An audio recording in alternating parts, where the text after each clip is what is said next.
la palabra de Dios aquí, por favor.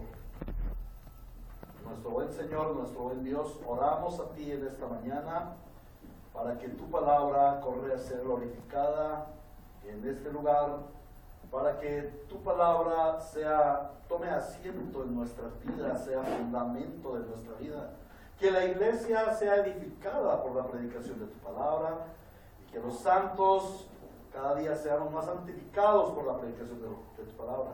Pero rogamos por aquellos quienes no han escuchado tu palabra y quizás tú les has traído hoy, Señor, para que escuchen el mensaje de la salvación, para que ellos crean y tengan la vida eterna. Pero también clamamos a ti, Señor, que abras tú los oídos de los sordos y que se predique el Evangelio con poder para la gloria y alabanza de tu santo nombre en Cristo Jesús. Amén. Lucas 1, 26 al 35. Anuncio del nacimiento de Jesús. A los 6 meses, Dios envió al ángel Gabriel a Nazaret, pueblo de Galilea, a visitar a una joven virgen comprometida para casarse con un hombre que se llamaba José, descendiente de David. La virgen se llamaba María. El ángel se acercó a ella y le dijo: te saludo, tú que has recibido el favor de Dios, el Señor está contigo. Ante estas palabras, María se perturbó y se preguntaba qué podría significar este saludo. No tengas miedo, María, Dios te ha concedido su favor, le dijo el ángel. Quedarás encinta y darás a luz un hijo, y le pondrás por nombre Jesús. Él será un gran hombre y lo llamarán Hijo del Altísimo. Dios, el Señor, le dará el trono de su padre David, y reinará sobre el pueblo de Jacob para siempre. Su reinado no tendrá fin. ¿Cómo podrá suceder esto?, le preguntó María al ángel. Puesto que soy virgen, el Espíritu Santo vendrá sobre ti, y el poder del Altísimo te cubrirá con su sombra. Así que al santo niño que va a nacer lo llamarán Hijo de Dios. Palabra de Dios. Amén.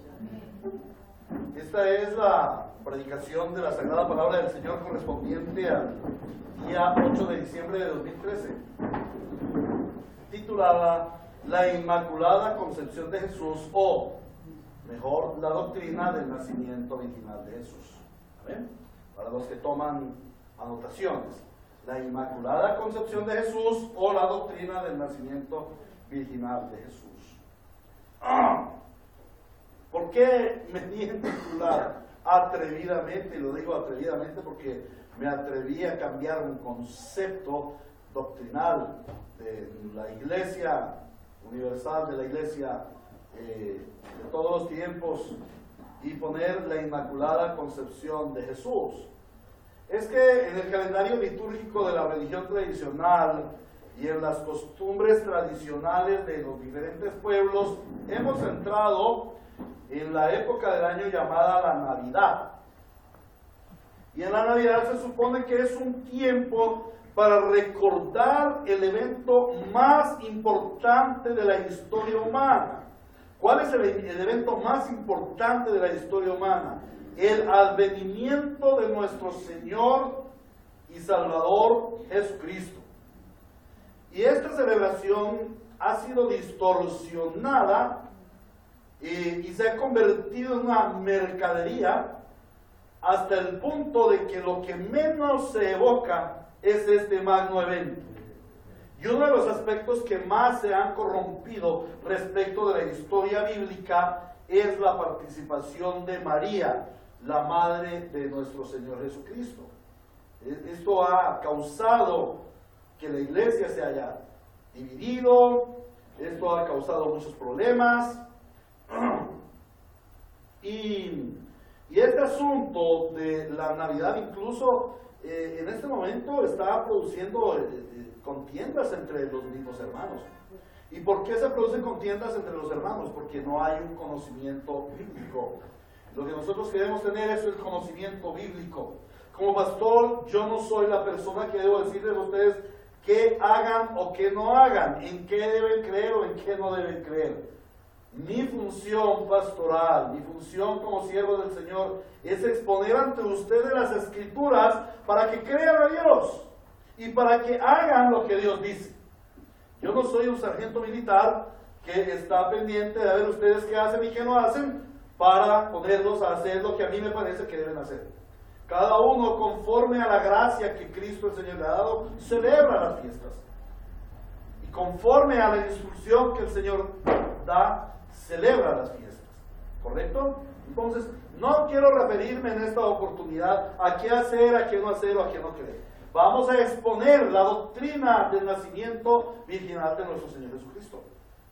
Vamos a tomar estos domingos de diciembre y quizás el primer domingo de enero para que hablemos acerca del evento más importante de la historia humana, ¿cierto? Que es el advenimiento de nuestro Señor Jesucristo. Precisamente en la fecha de hoy, 8 de diciembre, la liturgia romana celebra el día de la Inmaculada Concepción de María. Escúchalo, Inmaculada Concepción de María. Esto es un dogma de la religión católica, un dogma de fe, o sea, una proposición de fe de la religión católica, no una revelación de la palabra de Dios. Este dogma fue introducido por un papa muy famoso llamado Pío IX. De hecho, es tan famoso que hay una tortilla que hasta deliciosa es, que se llama el Pío IX. A ese papa nos referimos. Ese papa, por allá por el primer concilio vaticano, en el año de 1850 o 60, promulgó. Y este dogma es poco conocido aún por los católicos. Y la gente, ni siquiera los católicos, saben cómo se relaciona en los tiempos de la Navidad. Ayer estaba como consultando a algunas personas acerca de que si conocían a qué se refiere la Inmaculada Concepción de María, y la gran mayoría pensaba que era una evocación o una celebración en la que se recordaba que la Virgen María concibió por el Espíritu Santo al Señor Jesucristo, siendo ella virgen. Y esto es bíblicamente correcto, pero esto no es lo que enseña el dogma de la Inmaculada Concepción de María. Dice la Inmaculada Concepción de María, no la Inmaculada Concepción del Señor Jesús. Es que este dogma dice que María fue excluida, del pecado original desde el mismo momento de la concepción. Eso es lo que dice el dogma, ¿cierto? El magisterio de la Iglesia Católica reunido, especialmente este Papa Pío IX, que no pasó de ser una torta, lo que dijo fue: bueno, he recibido una manifestación estática, he recibido una revelación nueva para la Iglesia, y es que la Santísima Virgen María, la bienaventurada Virgen María, fue sin pecado concebida. La mujer que iba a usar Dios el Señor para albergar en ella a su Hijo, ella no podía ser una pecadora. Entonces, desde el mismo momento de su concepción, Dios la hizo concebir sin pecado, ¿no? Por eso algunos religiosos dicen: Ave María Purísima, sin pecado concebida. Tradiciones religiosas sin sentido, sin razón. Esto no está en la Biblia. Ahora, ay hermano, pero ¿para qué ponerle tanto cisma al asunto, tanto problema? ¿Cómo que para ponerle problema? Si esto es gravísimo. Vamos a mirar algunas de las cosas que son contrarias. Aquí, cuando el Papa dijo esto, el Papa Pío IX, dijo que María había sido sin pecado concebida. Lo que quiso decir, o lo que dijo, fue que María, al haber sido escogida para ser madre de Jesús, fue librada de todo pecado previa a su concepción, y es justificada por Dios por su inocencia, por su propia santidad y por sus propias obras. Pero las Sagradas Escrituras no dicen nada de esto. Al igual que todos los dogmas religiosos contrarios a la Biblia, estas enseñanzas tienen el propósito de desvirtuar, de echar por tierra, mancillar la naturaleza de Cristo y sobrevalorar la naturaleza y la capacidad humana. Y como fue al principio en Génesis 3, ofrezco mis disculpas porque debo tomar para refrescar mi reseca garganta. Entonces, como les decía, como ocurrió en el principio, igualar al hombre con Dios. Al analizar este dogma católico, podemos ver que María, que lo que quiso este Papa y el magisterio católico fue convertir a María en un ser igual a Cristo, digamos, en Dios, sin pecado, una María sin pecado, ¿no? Ave María purísima, sin pecado concebida, un ser absolutamente puro, ¿cierto? Y un ser que, dadas sus virtudes, puede cumplir los mismos oficios de Cristo. Recordamos que cuando estuvimos estudiando Cristología, vimos que los oficios de Cristo son sacerdote, rey y profeta. Como Él redime a su pueblo, propicia por la humanidad, intercede por los santos creyentes, revela o manifiesta la presencia de Dios en el mundo y reina, no solamente sobre su iglesia, Él es el Rey eternal. Amén. Entonces, cuando el Papa y el Magisterio Católico dicen esto acerca de que la Virgen María es sin pecado concebida, lo que está diciendo es: María también es sacerdotisa, es profetisa y es reina. Recuerdan que uno de los grandes esfuerzos de la Iglesia Católica de inyectar a su mente es hacer de María la madre reina, en convertir a María en la esposa de Dios, madre de nuestro Señor Jesucristo, igual a Dios, igual a Cristo.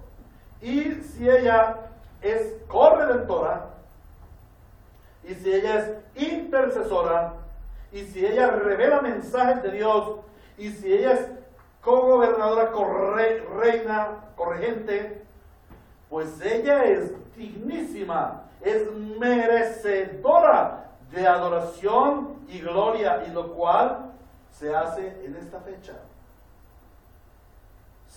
La religión católica ha insistido en que María sea digna de honor, gloria, majestad, ¿cierto? A los cuales la palabra de Dios dice: solo a Dios la gloria. Soli Deo gloria. Solo a Dios la gloria. ¿Por medio de quién? Por medio de Jesucristo el Señor. No hay un mediador entre Dios, no hay sino un solo Dios y un solo mediador entre Dios y los hombres. Jesucristo, Dios, hombre. Así de sencillo. Pero este dogma católico no le importa cuántas palabras de la Sagrada Escritura tenga que tumbar. Lo importante es que esto fue una revelación, como se llama teológicamente, ex cátedra, o sea, fuera de la Escritura, ¿no? Vino el angelito, vino el Espíritu Santo y habló directamente a los oídos del Papa Torta, del Papa Pío IX. Termina allí el asunto. ¿Por qué?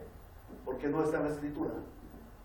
Como creyentes cristianos debemos creer solamente la Escritura.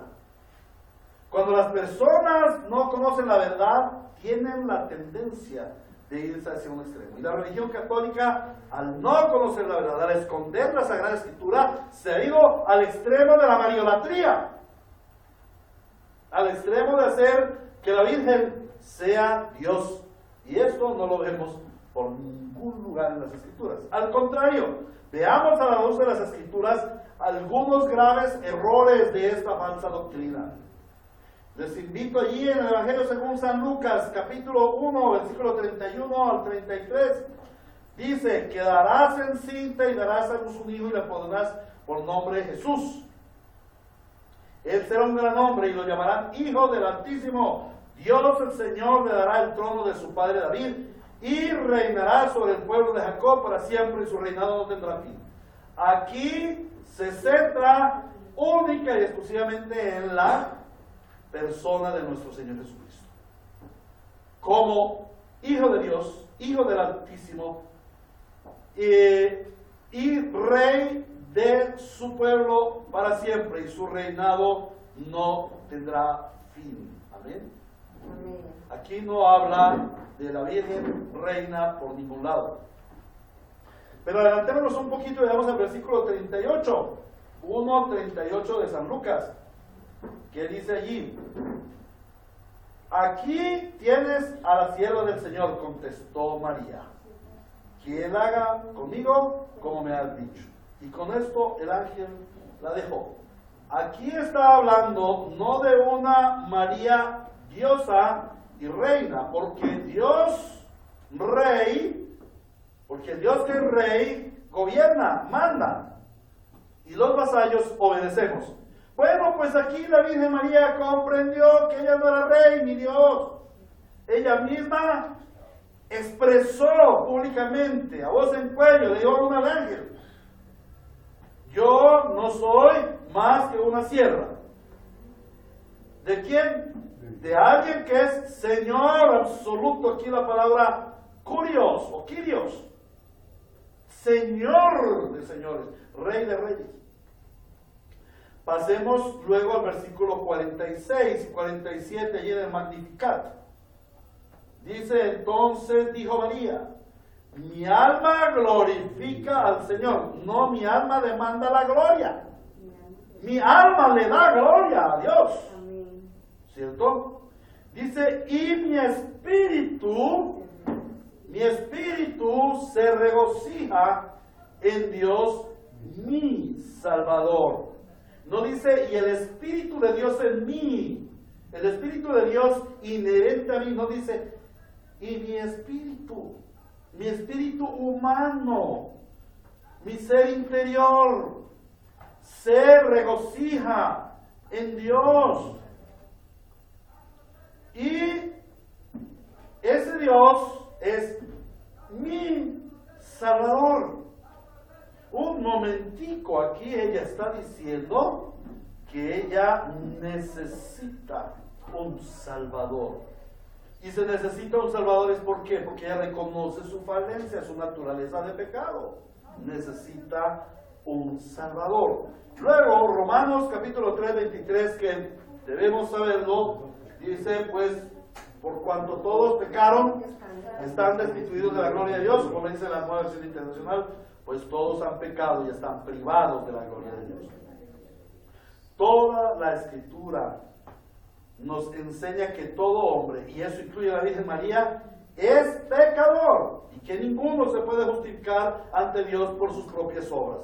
Entonces, de nuevo vemos a la Iglesia Católica enseñando que la gente se puede justificar por sus obras propias de justicia, que allí la Virgen es justificada como por sus propias obras.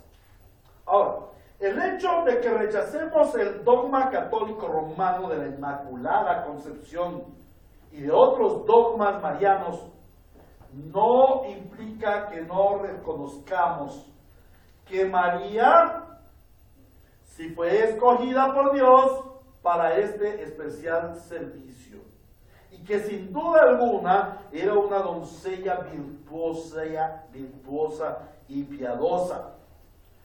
Tampoco negamos en ninguna manera que ella era virgen cuando selló que había concebido del Espíritu Santo, y que el nacimiento de nuestro Señor Jesucristo fue un nacimiento absolutamente virginal.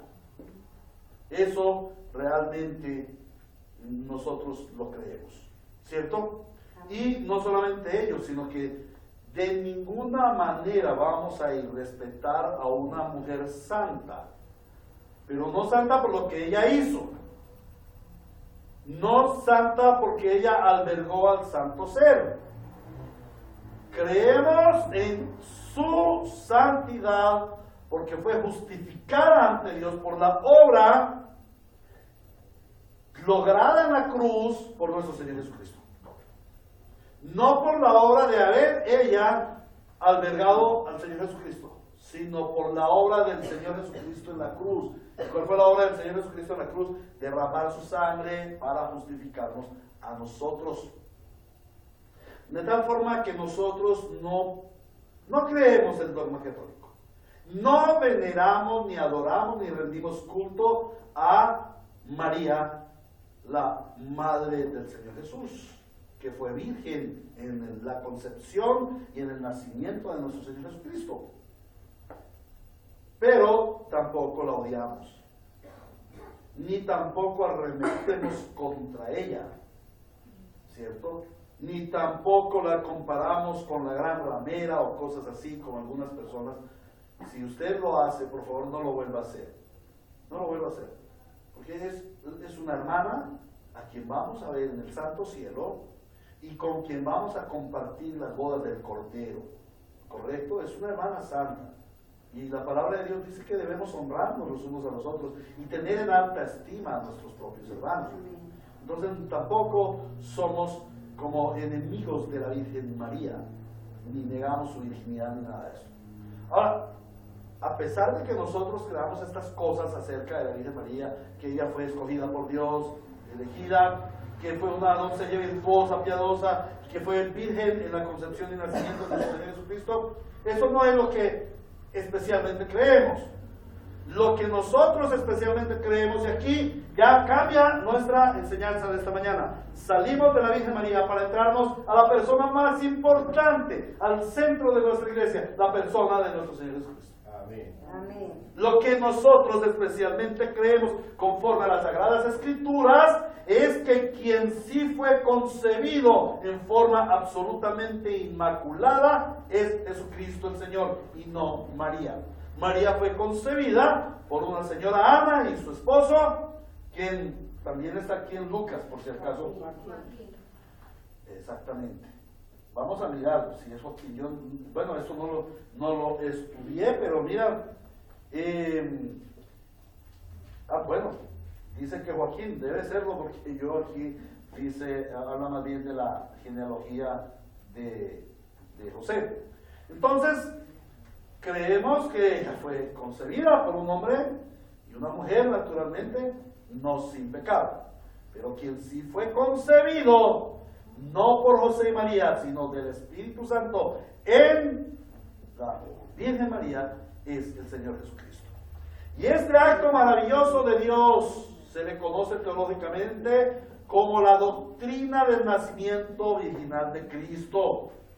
Por eso dije en un principio, la Inmaculada Concepción de Jesús o la doctrina del nacimiento virginal del Señor Jesús.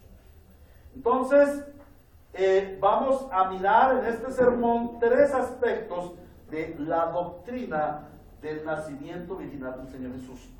En primer lugar, vamos a ver su definición. En segundo lugar, vamos a ver su singularidad. Y en tercer lugar, vamos a ver su importancia.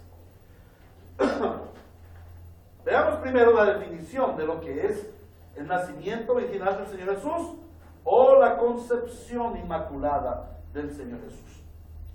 Para considerar la encarnación, la concepción y el nacimiento de nuestro Señor Jesucristo, tenemos que partir de la base de saber quién es Él y cuál es su obra a favor de la humanidad.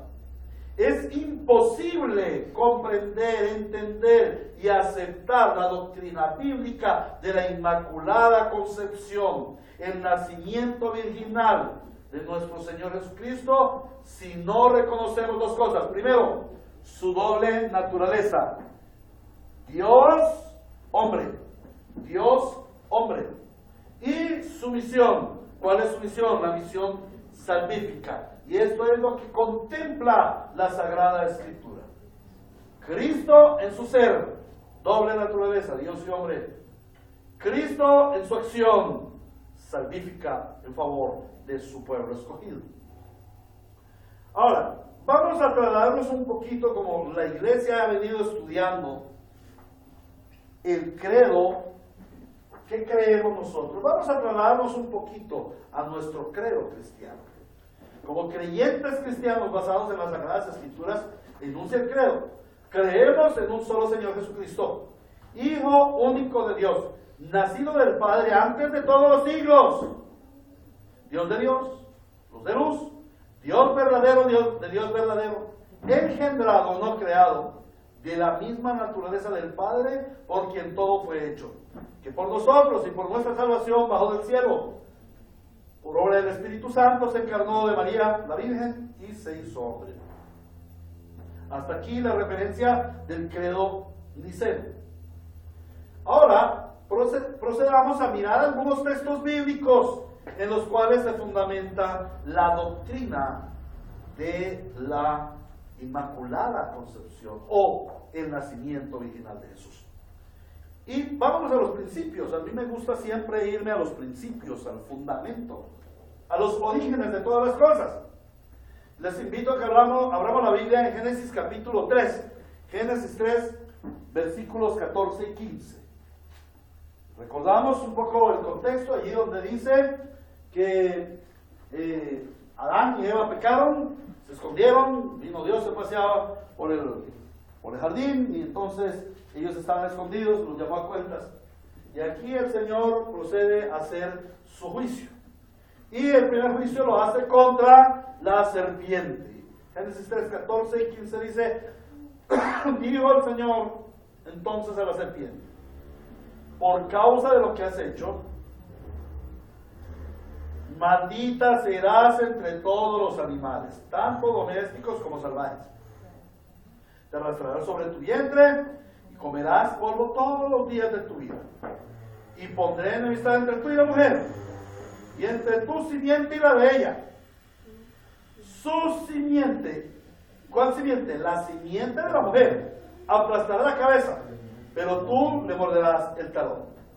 Este texto es muy conocido como el protoevangelio o como el prototipo del evangelio. Y en él vemos la promesa de Dios de darle un salvador a los hombres. Ese salvador aplastaría la cabeza de la serpiente. Esto quiere decir un salvador suficiente, un salvador poderoso para deshacer las obras del diablo, como lo dice Primera de Juan 3:8. Que Cristo vino para deshacer las obras del diablo.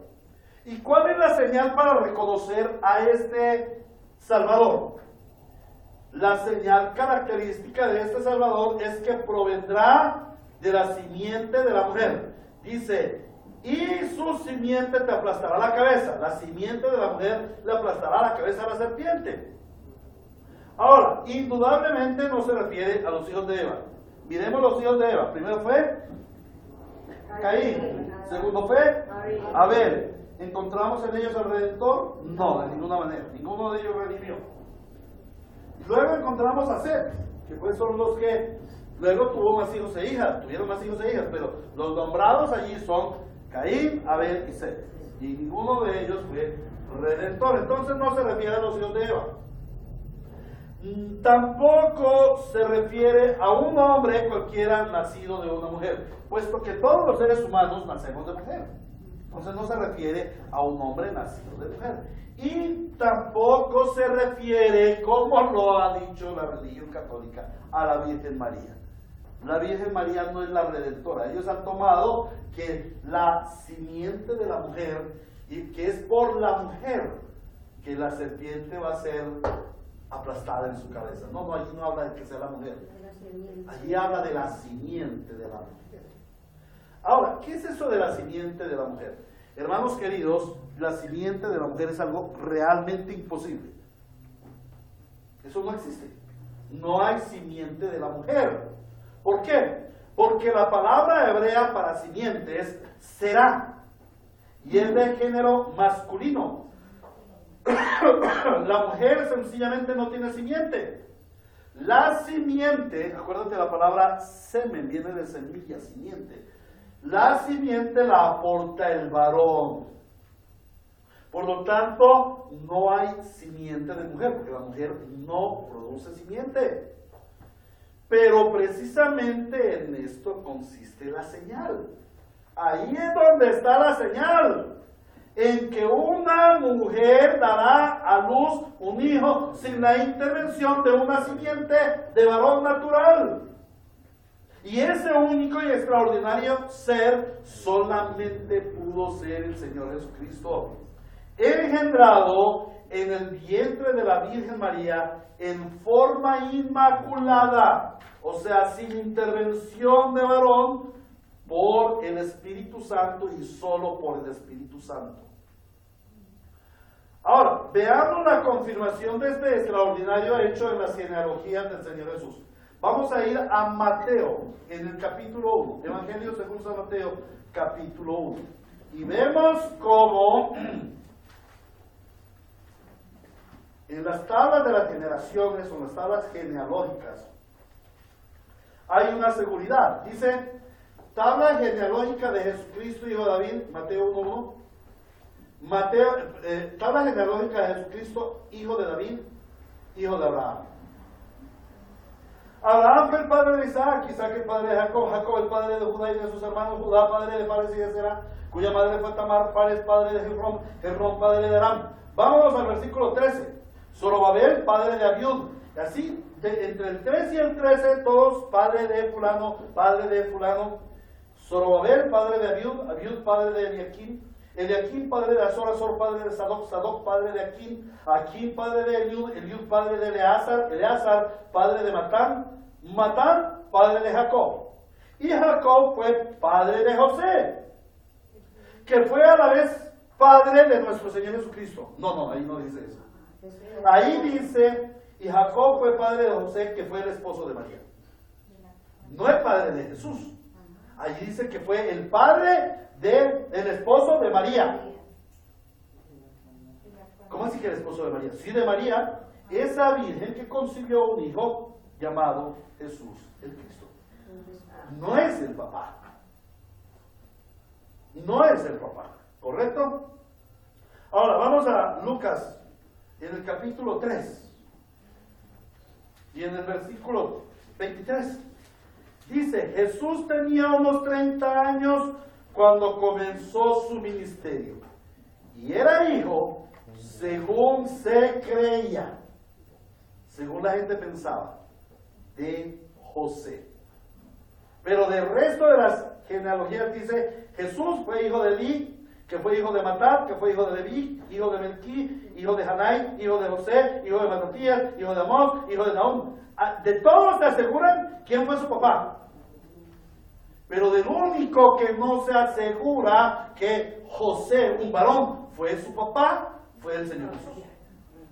Ahora, tenemos que pensar aquí algo bien especial. ¿Alguien recuerda qué profesión tenía el hermano Lucas, el evangelista? Era médico. Era médico. Y esto es bien asombroso. ¿Por qué? Porque mire, cualquiera se podría traer el cuento. Un ingeniero, un mesonero, un agricultor, un pescador. Pero ¿cómo hacerle tragar el cuento a un médico? Cuéntenmelo ustedes. Un hombre científico de la época. Eso es lo que hoy en día los científicos no piensan. Hombre, un antepasado nuestro tan inteligente, con una medicina que ya para la época avanzada, él mismo certificó. Y él no iba a engañar a la gente, porque es un hombre veraz.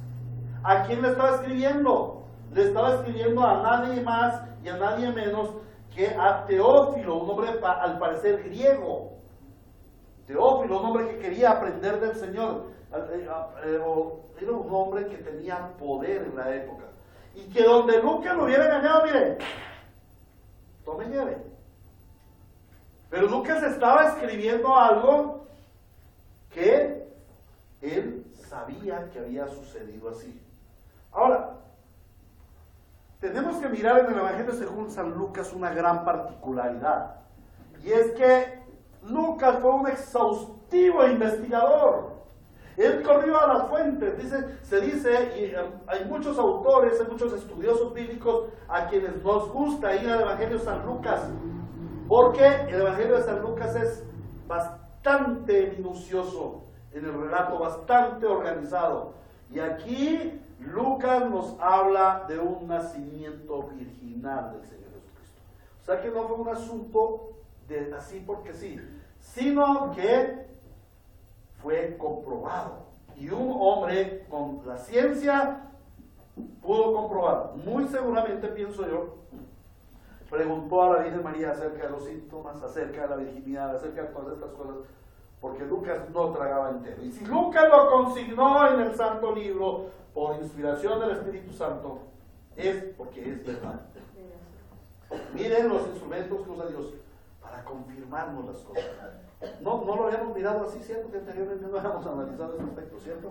Pero ya el Señor cada día nos da más luz. Ahora, un segundo texto bíblico que nos afirma la concepción inmaculada del Señor Jesús es esta profecía acerca del Emanuel. La señal por la cual conoceremos al Emanuel es que nacerá de una virgen. Isaías capítulo 7, versículo 14. Isaías 7, 14. Está la promesa del Emanuel, Dios con nosotros. Isaías 7:14 dice: por eso el Señor les dará una señal, la joven concebirá y dará a luz un hijo y lo llamará Emanuel. Estoy diciendo la versión internacional, ¿cierto? Allí dice que la señal por la cual conoceremos a Emanuel es que nacerá de una joven que concebirá y dará a luz un hijo. En esta versión la palabra usada, la joven, no se refiere a una chica joven, a la edad de aquella mujer que iba a quedar encinta. Aquí la palabra, y conforme a otras traducciones, a varias traducciones, aquí la palabra se refiere a la condición, al estado de aquella niña. Y era su estado de doncella o virgen, una que no había conocido varón. De tal forma que es un gran milagro que una mujer quede embarazada sin la intervención de un varón. Ahora, vayamos a otro texto bíblico, Mateo capítulo 1, versículos 22 y 23. Dice y nos confirma lo de Isaías 7:14. Todo esto, el anunciamiento y el nacimiento original de nuestro Señor Jesucristo, sucedió ¿para qué? Para que se cumpliera lo que el Señor había dicho por medio del profeta. La Virgen concebirá y dará a luz un hijo y lo llamarán Emanuel, que significa Dios con nosotros. Quizás durante muchos siglos, porque el profeta Isaías dijo esto por allá por los años casi 700 antes de Cristo, en su etapa primaria de profecía, cuando era muy joven. Digo, por allá por los años 700 antes de Cristo, 700 años antes del nacimiento de Jesucristo el Señor, él había dicho, había profetizado que la Virgen iba a concebir un hijo. Entonces, algunos miraban, ¿no? Puede ser la esposa del rey, que era una joven, o puede ser otra mujer a través del tiempo. Pero aquí el Señor da la luz completa, y a través de Mateo. Ahora, ¿quién era Mateo? Mateo era un judío bastante estudioso. Él sabía quién era Leví. Su nombre era Leví. O sea, era un levita, alguien que sabía de la palabra de Dios, que había estudiado. Y ahora su negocio era el negocio de los impuestos, pero el hombre no era ningún indocto en la escritura, él sabía muy bien lo que estaba diciendo. Entonces, él dice, esto sucedió para que se cumpliera lo que el Señor había dicho por medio del profeta: la Virgen concebirá y dará a luz un hijo y lo llamarán Emanuel, que significa Dios con nosotros. El relato de la concepción y el nacimiento original de Cristo se encuentra en dos de los evangelios, Mateo y Lucas. Y en ambos casos se concuerda en que Jesús es nacido de una mujer virgen sin la intervención de un varón. Mateo 1:18, el nacimiento de Jesús el Cristo fue así. Su madre María estaba comprometida para casarse con José, pero antes de unirse a él, resultó que estaba encinta por obra del Espíritu Santo. La Biblia es clara, no hay engaños. Señor, es la verdad. Toda mi palabra es verdad, dice el Señor. La suma de mis mandamientos son la verdad. No hay mentira allí. Omito. Versículo 20. Pero cuando José estaba considerando abandonar a María, se le apareció en sueños un ángel del Señor y le dijo: José, hijo de David, no temas recibir a María por esposa, porque ella ha concebido es por obra del Espíritu Santo y no del varón. No la abandones. ¿Ustedes se imaginan esa situación de José? José no se iba a dejar poner los cachos, como se dice hoy en día. José no iba a permitir que aquella niña resultara con un embarazo de otro y la iba a abandonar. Y esta era una decisión firme y había que hacerlo en esa época, porque si no quedaba absolutamente deshonrado, mancillado. Y este hombre dice que era justo, era varón justo. Y no quería hacerle daño, pero tenía que irse. ¿Qué lo convence a él de que no se vaya? Dios mismo le dice: un momentico, José, no vas a abandonar a tu mujer porque lo que ella ha engendrado es del Espíritu Santo. Ahora, Lucas 10, 30 al 35 dice: no tengas miedo, María, Dios te ha concedido su favor. Le dijo el ángel: quedarás encinta. Versículo 31. Y darás a luz un hijo y le pondrás por nombre Jesús. Ahora, ese nombre Jesús, allí, pues, parece, póngale ahí Jesús. No, un momentico. El nombre en hebreo es Yehoshua. Es un nombre poderosísimo, compuesto Jeho de Jehová o Yahweh, que significa Dios, el Señor, el Altísimo, el Todopoderoso, el Eterno, Soberano, Trino Dios. Amén. Jeho y Shua, que quiere decir es tu Salvador. O sea, Dios el Señor es tu Salvador. Le pondrás ese nombre a tu hijo. No se va a llamar Leví, no se va a llamar Jacob, como se llamaban muchos en esa época, Jacob, o Matatías, o Judas. No. Él se va a llamar Yehoshua. Un nombre bien comprometedor. Bueno, y también dice: él será un gran hombre y lo llamarán Hijo del Altísimo. ¿Lo llamarán cómo? Hijo del Altísimo. Hijo de Dios. Y Dios el Señor le dará el trono de su padre David y reinará sobre el pueblo de Jacob. ¿Por cuánto tiempo? Para siempre. O sea, aquí nos habla del Hijo eterno, del Dios eterno. Dice: y tendrá y reinará sobre el pueblo de Jacob para siempre, y su reinado no tendrá fin. Amén. Amén. Versículo 34. Entonces la muchacha le pregunta al ángel: pero ¿cómo va a suceder esto? Yo soy virgen. Imposible. Entonces el Señor dice: el Espíritu Santo vendrá sobre ti y el poder del Altísimo te cubrirá con su sombra. Así que el santo niño que va a nacer lo llamarán Hijo de Dios. Nuevamente lo dice, porque es el Espíritu Santo sin relación conyugal. Algunos dicen: no, es que el Espíritu Santo como forma humana. No, eso no es cierto. Son elucubraciones, bobadas de la gente. Allí es la sombra del Altísimo, el poder del Altísimo. Acuérdense de la sombra del Altísimo. El que habita el abrigo del Altísimo morará bajo la sombra del Omnipotente. Acuérdense de la sombra del Altísimo, guardando a Israel durante 40 años. La sombra del Altísimo cubrirá esa cobertura, esa completamente hacia María, ¿cierto? Ahora, también otro sustento bíblico podemos ver que en los albores de la iglesia, ya la iglesia ha conservado esta doctrina. Gálatas capítulo 4, versículo 4, dice el apóstol Pablo allí: pero cuando se cumplió el plazo, ¿cuál plazo? El plazo de Dios. Dios envió a su Hijo, nacido de una mujer. Y nuevamente volvemos allí al asunto, ¿no? No es que nació de una mujer, sino un hijo en el cual no hubo intervención humana, no hubo varón fue Dios, nacido bajo la ley, para rescatar a los que estaban bajo la ley, a fin de que fuéramos adoptados como hijos. Entonces allí vemos la misión del Mesías, la naturaleza del Mesías y la misión del Mesías.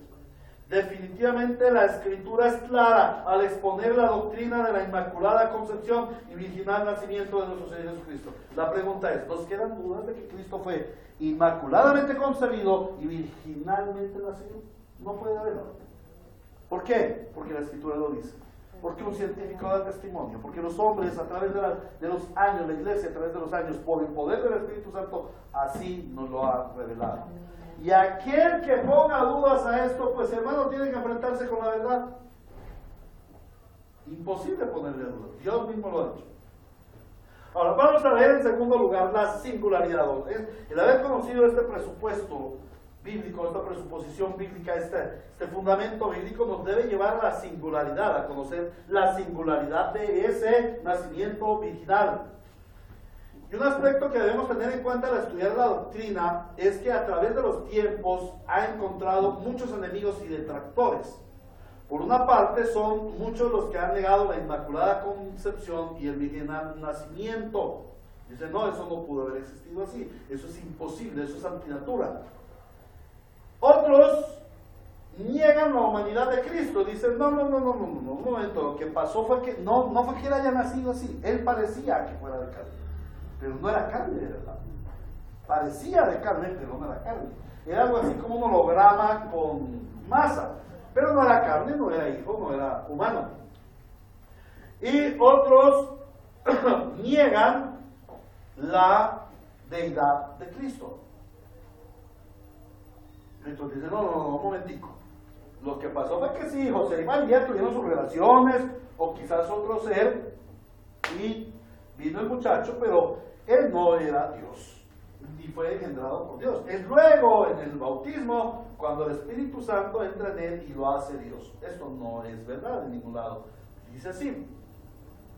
Ahora, han sido muchos a través de la historia los que han pretendido dar una explicación humana al milagro maravilloso. Por eso es un milagro, porque eso no tiene explicación humana. Si tuviera explicación humana, pues algo de la lógica, pues diríamos, no, esto no es sobrenatural. Pero todo lo sobrenatural no tiene explicación humana. Explíqueme usted cómo es que se enciende un fuego con una sarna y la salsa no se consume. Explíqueme usted cómo es que se abre el mar en dos. Como lo veíamos esta mañana en el Salmo 78, en la lectura, Dios pone como muros. Y la gente pasa, todo el pueblo de Israel pasa. Y luego de que Israel pasa, se caen los muros o se cierran las murallas y sepulta a todo el ejército de Egipto. Esos son milagros, cosas que el hombre no puede explicar, cosas maravillosas, hechas por Dios. Y eso fue precisamente lo que sucedió con el Señor Jesucristo. Entonces algunos, pretendiendo explicar la Trinidad, el nacimiento original de Cristo, han entrado en falsas doctrinas y herejías que no debemos considerar, como lo que sucedió con el Papa Torca. Algunas personas se atreven a comparar la doctrina del Señor Jesucristo con mitologías y leyendas de diferentes culturas. Un ejemplo de ello es considerar que Cristo es semejante a los semidioses mitológicos, que la Biblia es un relato mítico, y entonces que Cristo es como los dioses o semidioses mitológicos, mitad hombre y mitad Dios, ¿cierto? O quizás también pudo haber sido que fue un hombre poseído por Dios, o quizás también un hombre en el cual vino a morar un Dios y le dio su gran poder. Pero nada en la Biblia nos lleva a considerar o a pensar que esto es así. La doctrina bíblica de la encarnación, de la concepción sobrenatural y del nacimiento virginal de nuestro Señor Jesucristo es única en la cultura humana, no hay otra. Ninguna religión, ninguna mitología ha introducido, ninguna filosofía ha introducido algo así. Es única en la cultura humana. Y en esta doctrina bíblica no vemos a un Jesús mitad Dios y mitad hombre. La Biblia nos muestra al Señor Jesucristo como totalmente hombre y totalmente Dios. Es un ser con doble naturaleza y no un hombre con doble poder o personalidad. El Señor Jesús es Dios manifestado en carne. Veamos 3 pasajes, hay más, pero veamos 3 pasajes claros que nos dicen esto. 1 Timoteo 3:16. No hay duda de que es grande el misterio de nuestra fe. Él se manifestó como hombre, fue vindicado por el Espíritu, visto por los ángeles, proclamado entre las naciones, creído en el mundo, recibido en la gloria. Filipenses 2:6-7. En el 5 dice: vuestro ejemplo debe ser como el de Cristo, quien siendo por naturaleza Dios, no consideró en ser igual a Dios como algo que aferrarse, por el contrario se rebajó voluntariamente, tomando la naturaleza del siervo, se hizo semejante a los seres humanos. Y Juan capítulo 1 versículo 14 dice: y el verbo, Dios, se hizo hombre y habitó entre nosotros, y hemos contemplado su gloria, la gloria que le corresponde únicamente al Hijo unigénito del Padre, lleno de gracia y de verdad. Ahora, en la singularidad de este maravilloso evento, debemos contemplar 2 aspectos. Esto es tan singular, esto es tan diferente a todo lo que ha existido. Y en esa diferencia tenemos que mirar 2 aspectos del por qué. ¿Por qué razón allí está el Señor naciendo virginalmente? Lo primero es que el hecho de que Jesús fuera engendrado por el Espíritu Santo en una virgen excluye definitivamente la acción de hombre alguno, lo cual está en armonía con el hecho de que el santo ser que había de nacer fuera naturalmente Dios y no hombre. Fuera naturalmente Dios y no solamente hombre. No solamente hombre, ¿no? En segundo lugar, vemos que al ser Jesús engendrado por el Espíritu Santo en la Virgen María de forma sobrenatural, santifica esa naturaleza humana del Señor Jesús desde su mismo principio como hombre. O sea, Él fue separado del pecado original imputado sobre todo ser humano a partir de Adán. Es librado de la heredad del pecado traspasado de generación en generación. Y es preservado de la corrupción del pecado personal, volitivo. Y este pecado personal es consecuente al pecado imputado y al pecado heredado. Solo Cristo, nacido de mujer, ya sabemos lo que significa nacido de mujer, solo Cristo, nacido de mujer, es hombre sin pecado. ¿Por qué Cristo nacido de mujer es hombre sin pecado? Porque fue engendrado por Dios. Finalmente vamos a ver la importancia de esta doctrina. Después de haber conocido la descripción de la doctrina, el sustento bíblico de la doctrina y la singularidad de este magno evento, debemos considerar su importancia. Para muchas personas, el hecho de la concepción inmaculada y el nacimiento original del Señor Jesucristo no tiene importancia. Quizás lo más importante haya sido que Cristo vino al mundo, con que Él haya venido ya tenemos. Pero eso no es así, hermanos. La doctrina del nacimiento original de Jesús es una doctrina fundamental para la iglesia cristiana, porque de ella se desprenden o están estrechamente ligadas otras doctrinas también fundamentales. Veamos por qué es importante. El hecho de la inmaculada concepción y el nacimiento original del Señor Jesús, en primer lugar, debe llevarnos a considerar que sería inconcebible, sería impensable que Dios hiciera nacer a su Hijo Jesucristo en esta forma tan especial si no hubiera propósitos. Lo primero que debemos considerar en la importancia es que Dios tuvo propósitos al hacer nacer a su Hijo de esa forma. Y eso es lo que debemos descubrir en la Sagrada Escritura. ¿Qué propósitos tenía Dios al hacer nacer a su Hijo en esta forma? La razón más importante a la luz de la palabra es que Jesús es Dios. ¿Por qué Él debe nacer de esta forma? Por la sencilla razón de que Jesús es Dios. Hijo eterno del Dios eterno. Como hijo desde la eternidad hasta la eternidad. Ahora, no es hijo encarnado antes de haber sido encarnado por la Virgen María. Él no era un hombre que vino a entrar en el cuerpo de la Virgen María. No.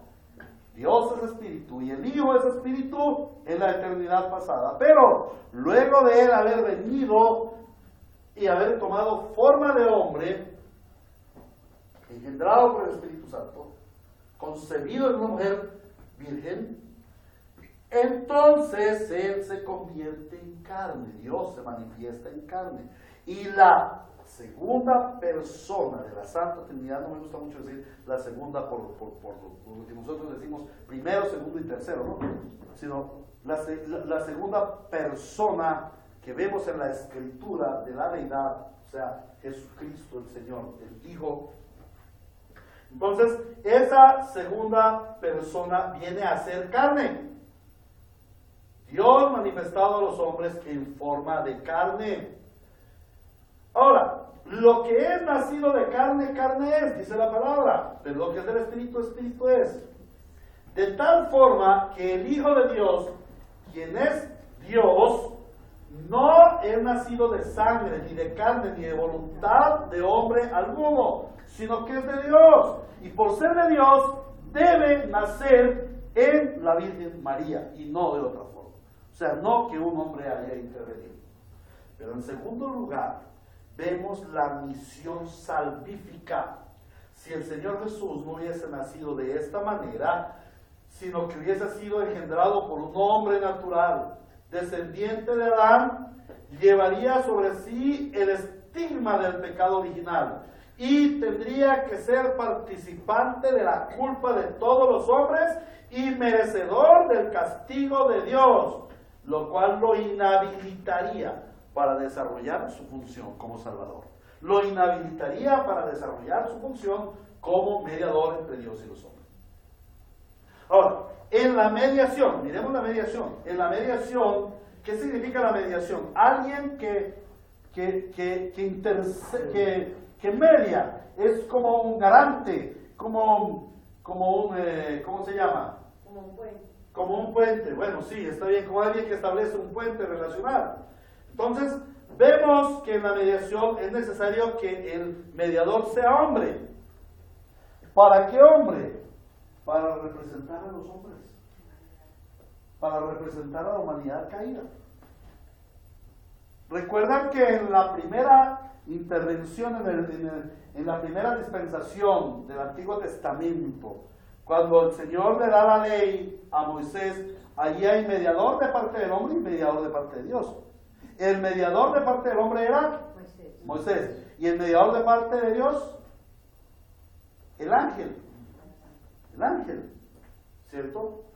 Entonces, aquí en esta mediación del nuevo pacto también se necesita un mediador de parte del hombre. ¿Quién es el mediador de parte del hombre? El Señor Jesucristo. Pero también se necesita un mediador de parte de Dios. Y el mediador de parte de Dios debe tener el carácter santo de Dios, que represente perfecta y correctamente a Dios. ¿Para qué? Para que por medio de Él nosotros recibamos la deidad. ¿Cierto? O sea, comprendamos la deidad y para que por medio de Él seamos aceptados ante Dios. Amén. Y solamente Cristo tiene este carácter. 100% Dios, 100% hombre. Ahora, en la propiciación, ¿qué es la propiciación? Recordamos, la propiciación es que Dios demanda ser reivindicado por la grave ofensa de nuestro pecado. ¿Y cómo puede un hombre natural, ya pecador, reivindicar a Dios que es santo? No puede, porque lleva sobre sí mismo la naturaleza de pecado. Entonces se hace necesario un hombre sin pecado para que Él sea la propiciación por nuestros pecados ante Dios. Y solamente Cristo puede ser nuestra propiciación. Por eso es menester que Él sea engendrado de manera inmaculada. Por eso es necesario que Él nazca de una virgen, lo cual no hay intervención de varón. Ahora, miremos la expiación. En cuanto a la expiación, Dios demanda que el sacrificio que se le presente para el perdón de los pecados sea perfecto, sin mancha. Por eso, los antiguos sacrificios del antiguo pacto, todos los corderitos, todos los sacrificios que se traían, todo ello solamente cubría el pecado.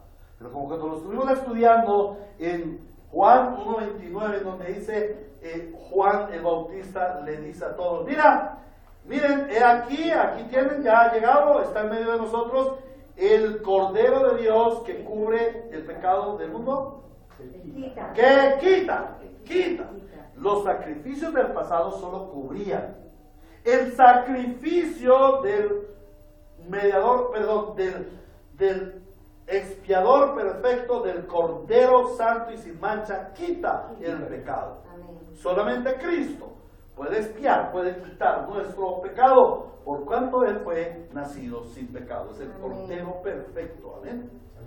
Ahora, en cuanto a la intercesión, es necesario que el que interceda se haya identificado con las necesidades humanas, o sea, que haya sufrido las necesidades humanas. Y recuerdan cómo el Señor Jesucristo sintió hambre, tuvo sueño, se cansó, lloró y todas estas necesidades humanas. Sin embargo, no puede ser pecador, porque ¿cómo rogar al Dios Santo sin santidad? Imposible. Entonces solo un intercesor sin pecado, Cristo el Señor, puede interceder por nosotros porque nos conoce, pero porque es santo también. Amén. Amén. Hasta el momento hemos comprendido la doctrina de la Inmaculada Concepción de Jesús, su nacimiento virginal. Amén. Amén. Ayer hablaba conmigo Salomón y decía, mañana el tema va a ser ya, porque estuvimos hablando con él también de eso. Entonces le dijimos, ¿será repetición de la repetida? Me dijo, no, es necesario que lo conozcamos. Y hoy hemos profundizado un poquito más en el conocimiento de Dios. Estuve revisando sermones anteriores y me di cuenta de que no habíamos tocado este tema en esta dimensión. ¿A qué conclusiones hemos de llegar, hermanos? A través de este sermón hemos podido descubrir que no hay sustento bíblico para asegurar una concepción inmaculada de María, la Madre de nuestro Señor, ni de ninguna otra persona sobre la humanidad, de tal forma que esta fiesta religiosa que se celebra hoy y sus añadiduras nada tienen que ver con la verdadera celebración al Señor, y debemos apartarnos totalmente de ellas, no participar en ninguna forma de ellas, porque son abominables al Señor. Y estoy hablando de sus añadiduras, las primeras comuniones. ¿Ustedes saben por qué hoy día se hacen las primeras comuniones, especialmente de niñas? Porque evocan a la diosa María. Evocan a la diosa María. Y cuando somos partícipes de ir a la fiestica, de comer la tortica, de darle el regalito a la niñita, estamos siendo partícipes de la mariolatría, o sea, adoración a María. Allá ustedes verán qué hacen. No les digo qué van a hacer. Simplemente les digo que no. ¿Qué dice el Señor que no debemos hacer? También podemos concluir que esta adoración a María es una completa herejía, cuya pretensión es usurpar el puesto glorioso que solamente le corresponde a nuestro Señor Jesucristo y a nadie más. Solo Cristo es nuestro Redentor. Solo Cristo es Hijo de Dios. Solo Cristo ha nacido de una virgen. Solo Cristo nos puede salvar. Por eso Él nació de una virgen, engendrado por el Espíritu Santo. Amén. Amén.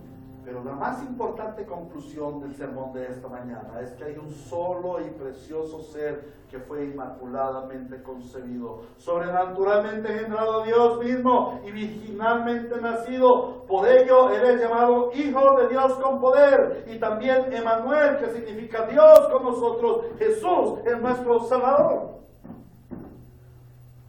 Finalmente podemos concluir que el nacimiento virginal de nuestro Señor tiene sobre todo el propósito de mediación entre Dios y los hombres, y que por ende es una gracia de Dios el que Él nos haya sido dado en esta forma, como lo dice Lucas 2, 7 al 11. Así que dio a luz a su hijo primogénito, lo envolvió en pañales y lo acostó en un pesebre, no puede haber un pesebre grande, porque no había lugar para ellos en la posada. En esa misma región había unos pastores que pasaban la noche en el campo turnándose para cuidar sus rebaños. Sucedió que un ángel del Señor se les apareció. La gloria del Señor los envolvió en su luz y se llenaron de temor. Pero el ángel les dijo: no tengan miedo. Miren que les traigo buenas noticias que serán motivo de mucha alegría para todo el pueblo. Hoy les ha nacido en la ciudad de David un Salvador, que es Cristo el Señor. Amén. Amén. ¿A qué aplicaciones debemos llegar? ¿Para qué nos sirve esta doctrina? La primera aplicación que debemos dar a este sermón es un llamado a todos aquellos que hoy, por gracia de Dios, han conocido acerca de la Inmaculada Concepción y el nacimiento original de nuestro Señor Jesucristo. Su importancia, sus implicaciones. La convicción del Espíritu Santo, hoy se evidencia tu necesidad de un Salvador, que es Cristo el Señor. La Virgen no puede salvar a nadie. La Virgen no puede interceder por nadie. La Virgen está en la misma esperanza gloriosa de todos los cristianos que nos han precedido, de nosotros y los que vendrán después.